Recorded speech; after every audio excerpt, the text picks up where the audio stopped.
Hello, mast post, my old friend.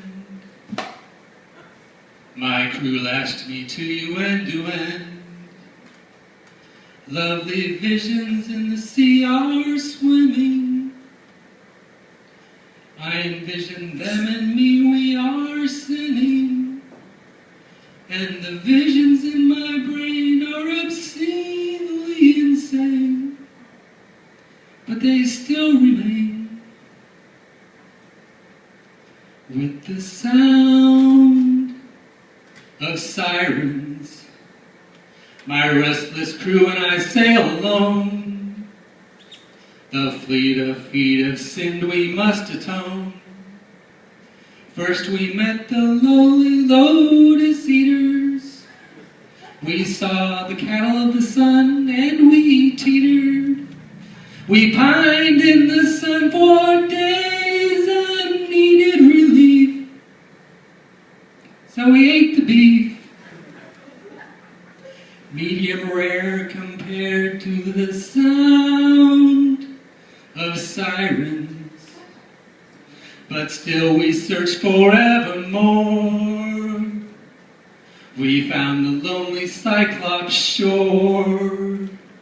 We gorged ourselves on cheese in his cave. When he returned, my men could not be saved, as nobody claimed that I'd be the last to die. But I stabbed him in the eye. He cried like the sound of sirens. Fools! Said I, my crew, don't you know? I won't brag of the bag, but we must blow. We sailed till Ithaca's shores were nearly within reach. One could clearly see the rocky beach. But then exhaustion overtook, and my weary head fell. The trip went to hell.